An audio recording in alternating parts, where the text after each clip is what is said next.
Chute de trottinette, c'est ça? Dans les rails du tram. D'accord. Elle est tombée sans protection au niveau de la tête, perte de connaissance initiale, et là elle est en train de sombrer. Je trouve qu'elle se dégrade au niveau conscience. Ouais, là elle se dégrade plus que bien. Non, je t'envoie une équipe. Sur ce que tu me dis, je t'envoie une équipe, pas de problème. Je te remercie, je t'entends plus. Je t'en prie.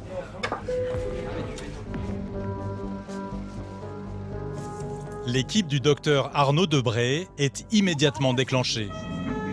Ce jeune urgentiste de 34 ans redoute déjà que la victime ne souffre d'un grave traumatisme crânien. Ça peut être potentiellement très grave sans pour autant qu'à l'extérieur ça se voit. Donc là il faut rester vigilant et au moindre doute il faut l'amener au bon endroit tout de suite. 5 minutes plus tard, l'équipe du SAMU arrive sur les lieux. Les pompiers ont déjà chargé la victime dans l'ambulance. Et leur bilan est loin d'être rassurant. Bonjour. Bonjour Doc, bonjour. Là d'environ 30 ans, pas de casque, tombé sur la tête, on a un bel hématome et un saignement au niveau du cuir chevelu. Ok. Perte de connaissance initiale, et puis là elle est en train de sombrer, elle vient d'avoir une période d'agitation. Ok. Bonjour madame. Mademoiselle. Serrez-moi la main si vous m'entendez. Serrez la main. Premier constat inquiétant pour Arnaud, la victime ne répond pas aux ordres simples. Et surtout, elle a une énorme bosse en haut du front. Madame, c'est le SAMU. Ouvrez les yeux. Ouvrez les yeux là si vous m'entendez. La thèse du traumatisme crânien sévère semble se confirmer. Le médecin du SAMU est de plus en plus inquiet. Elle a peut-être du sang dans la tête qui est en train de pousser sur son cerveau, ce qui la rend somnolente. Voilà. C'est grave ça? Ça peut être très grave. Elle peut en mourir. Le pronostic vital de la jeune fille pourrait être engagé. Mais pour le moment, aucune certitude sur le diagnostic. Arnaud continue de tester la réactivité du cerveau de la jeune femme. Mademoiselle, on est en train de s'occuper de vous, d'accord? Ne bougez pas. Est-ce que vous avez mal quelque part, madame? Le médecin procède à un test de douleur en écrasant ses orteils. Mais elle réagit très faiblement. Pas très bien, non? Elle sortait d'où, là? On sait qui c'est ou pas? C'est l'ami de la jeune fille qui est dehors, on essaye d'avoir les parents, comme ça on aura de bonnes infos. Attends, j'y vais. Arnaud doit en savoir plus sur les circonstances du drame. Il part interroger la passagère de la trottinette. Vous êtes l'ami, c'est sa collègue qui était avec elle. Bonjour, je suis le médecin du SAMU. Et elle est tombée, elle s'est cognée contre la rail, c'est ça? Oui, en fait, on s'est pris la trottinette dans la rail du tram et elle est tombée. D'accord, vous étiez dessus vous aussi? Moi, je suis juste testé gratuit. Ok, vous sortiez d'où là? Vous étiez dans un bar, un restaurant? Oui, on a bu une bière. On a bu une bière. Je sors d'un bar? Oui. Ok. Juste une bière? Oui. Ok, vous rouliez à combien à peu près? 20? Ouais, elle était à fond? Ouais, non, enfin oui, peut-être. Lancée à pleine vitesse, c'est sur ces rails que les deux jeunes filles ont coincé la roue avant de leur trottinette avant d'être éjectées et de percuter violemment le sol. La passagère s'en est sortie indemne. Elle est sous le choc. J'ai appelé les pompiers direct, j'ai pas cherché, après j'ai vu qu'il y avait du sang qui coulait de son nez, j'ai appelé, enfin de toute façon j'ai appelé tout de suite, j'ai même pas cherché à savoir. Elle répondait pas, j'ai appelé, j'ai pas cherché. Dans le véhicule des pompiers, Arnaud essaye toujours de stimuler la jeune fille, mais en vain. Mademoiselle, c'est très important là. Serrez-moi la main si vous m'entendez. Serrez la main. Le médecin sait que si elle ne reprend pas conscience, il va devoir l'intuber en urgence. Juste dernière tentative et après on voit. Hop. Serrez la main si vous m'entendez. Bon, allez, ok, ça suffit, on arrête de jouer. Si la jeune femme continue de sombrer dans le coma, elle pourrait s'arrêter de respirer. Le médecin n'a pas le choix. Il va devoir l'intuber et la brancher à un respirateur artificiel. On va la mettre en sécurité. Le chirurgien en sécurité, du coup, ça veut dire qu'on va protéger son système nerveux et toutes ses fonctions pour tout contrôler et l'amener sans souci à l'hôpital, sans aggravation pendant le transport. Mademoiselle, on va vous endormir et vous vous réveillerez à l'hôpital. Une fois la patiente anesthésiée, Arnaud insère ce tuyau jusqu'à l'entrée de ses poumons. Qu'est-ce que tu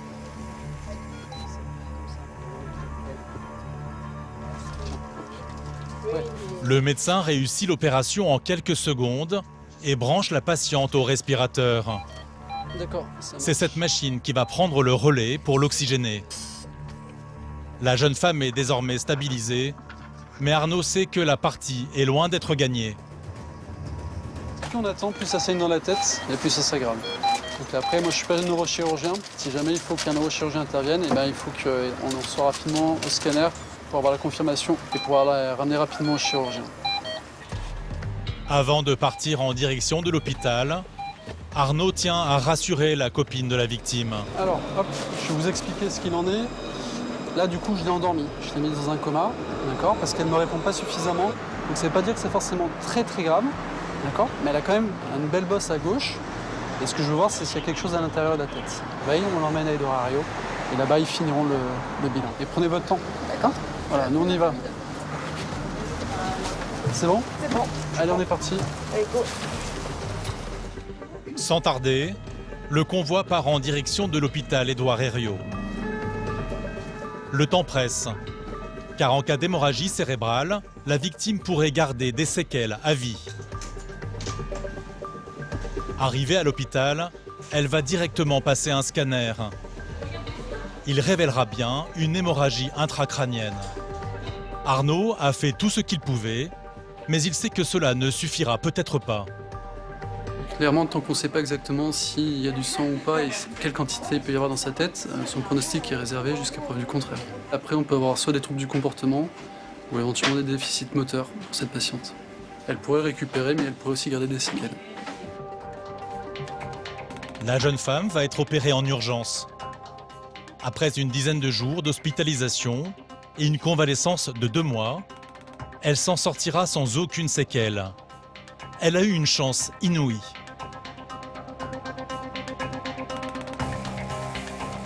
Malgré la gravité des blessures, cette fois, le médecin n'aura pas eu de difficulté pour évaluer l'état de sa patiente. Mais les équipes du SAMU sont parfois confrontées à des situations étonnantes où poser un diagnostic relève presque de l'enquête policière.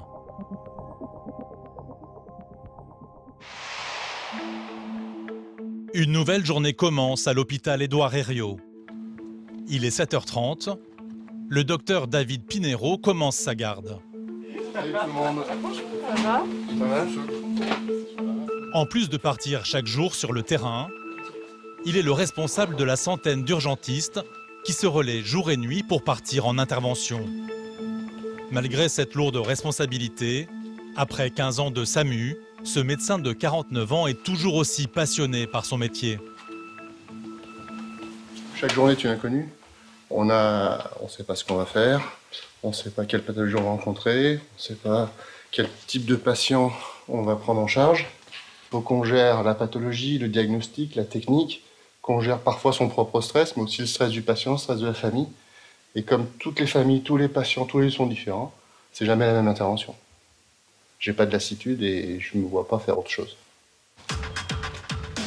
À quelques mètres de là, au centre de régulation du SAMU 69, un appel très inquiétant vient de tomber. Salut Richard. Une femme aurait sauté d'un pont sur le périphérique lyonnais. On est parti sur Laurent Bonneville périphérique au PK6, sauter du pont sur le périph'. Elle a sauté du pont directement sur le périph' en fait. Ouais. Ok. Et elle a sauté, c'est dans le sens direction Marseille. En direction Dans Marseille. le sens nord-sud. D'accord. En direction nord-sud. Ouais. Donc, on Allez, reste ça en marche. équipe.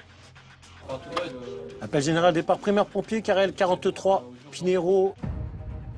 C'est David et son équipe qui sont au départ. La femme aurait sauté directement sur la voie de circulation du périphérique, en pleine heure de pointe. Blessé léger? Ah, c'est marqué blessé léger? Oui. Blessé léger, c'est pas possible, blessé léger. Malgré les circonstances, la victime serait en vie et ne présenterait aucune blessure apparente. Le médecin a du mal à y croire. Ça reste une chute d'une grande hauteur. Après, on peut toujours redouter qu'elle ait sauté sur une voiture ou un poids lourd. Voilà. Il y a la traumatologie de la hauteur, plus le choc uniquement contre le sol ou contre un objet en mouvement. Et fait demi-tour à gauche, là. Là? Ouais. Et on va se prendre la bretelle là-bas. Et David n'est pas au bout de ses surprises. La sortie 7, c'est celle-ci, c'est porte de QC. Voilà. Bah oui, bah c'est ça. Donc ça, bah ouais, sauf que c'est l'autre sens. C'est nord-sud. Ah merde! Le drame a eu lieu sur le périphérique et l'équipe ne dispose pas d'adresse précise pour s'y rendre. Alors la difficulté pour nous, c'est de localiser le lieu de l'intervention. Non, on va faire demi-tour là-bas. C'est souvent compliqué parce qu'il y a une histoire de sens, on ne peut pas faire demi-tour sur l'autoroute, donc il faut trouver la bonne entrée, la bonne sortie. C'est toujours compliqué. Ouais. Enfin arrivé sur les lieux, une armada de véhicules de secours est déjà présente.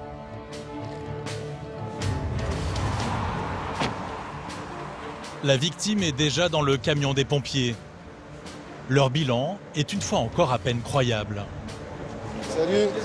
C'est une dame qui a sauté là, au milieu, sur cette voie. Et elle a marché sur le côté, on vient de la prendre en charge sur le trottoir. D'accord. Elle a sauté là-haut, on est sûr.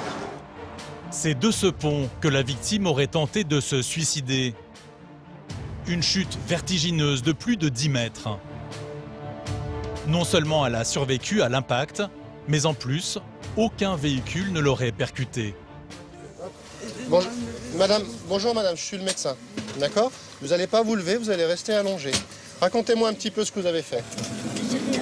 Alors qu'est-ce qui s'est passé? Vous savez pas? D'accord.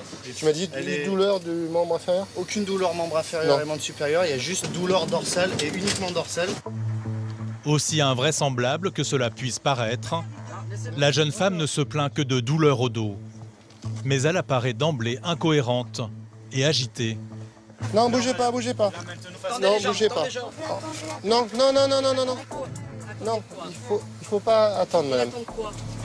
La première crainte de David, c'est que la jeune femme ne soit sous traitement psychiatrique et qu'elle ait ingéré des médicaments avant de sauter.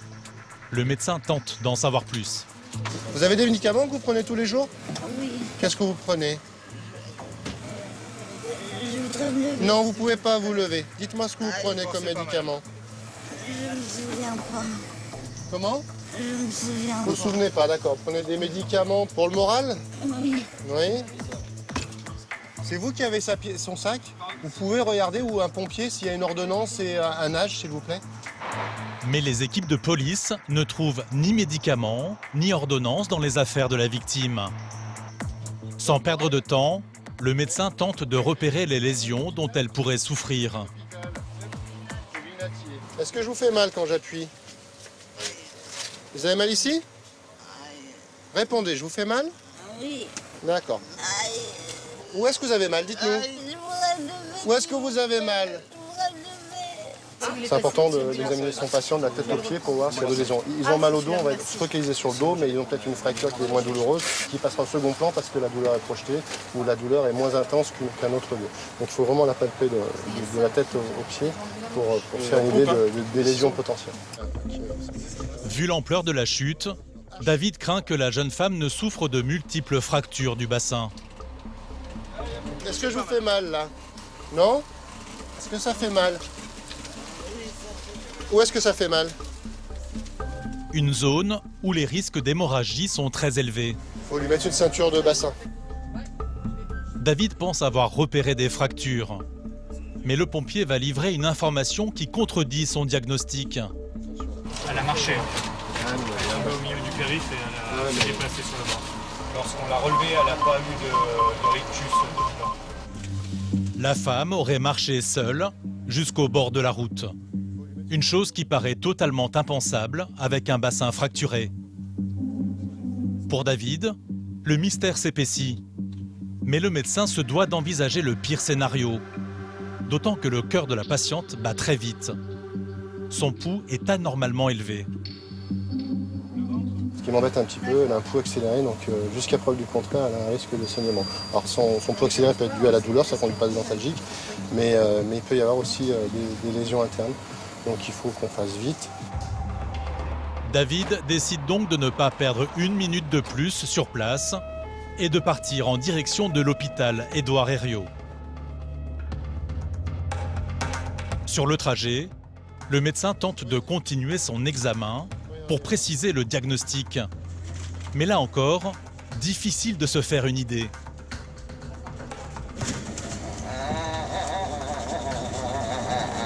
Qu'est-ce qui se passe, madame? Dites-nous. On a besoin de savoir. Madame, on a besoin de savoir. Qu'est-ce qui se passe? D'autant qu'une rapide échographie ne va rien révéler non plus. Là, t'as ton foie, t'as ton rein, il n'y a pas d'épanchement. Hop. 10 minutes plus tard, l'équipe arrive enfin à l'hôpital. Vous m'entendez? On est arrivé, hein? Les médecins sur place ont été prévenus et connaissent la gravité de la situation. 1, 2, 3. Sans perdre de temps, ils font venir l'équipe de radiologie pour tenter de repérer les possibles lésions internes de la victime. Mais là encore, rien de probant. La radio est peu informative, elle reste stable, mais avec des paramètres anormaux qui font suspecter une lésion. C'est pour ça qu'elle va aller au scanner pour regarder un petit peu au niveau du bassin et du ventre. L'équipe soignante compte désormais sur le scanner pour en savoir plus. Le médecin du SAMU, lui, commence à sérieusement douter. Alors non, mais par contre, moi les pompiers m'ont dit, les témoins l'ont vu sauter. Hein. Mais j'ai pas vu les témoins. Après, j'espère que c'est pas juste, elle était sur le côté, puis elle dit j'ai sauté, le témoin a dit elle vient de sauter. Finalement, le scanner révèle enfin l'ampleur des dégâts. La femme souffre de multiples fractures, de la colonne, des vertèbres, des côtes et du bassin, ainsi que d'un pneumothorax. Elle aurait donc bien sauté du pont. C'est un miracle qu'elle soit encore en vie. Alors, elle s'en sort plutôt bien, il y a quand même un bémol, c'est-à-dire qu'ils sont en train d'analyser plus finement les images pour être sûr qu'il n'y ait pas une hémorragie interne. Hein. Il y a toujours un risque vital tant que le diagnostic certain n'est pas fait et tant qu'elle n'est pas équilibrée. Elle reste encore un peu instable.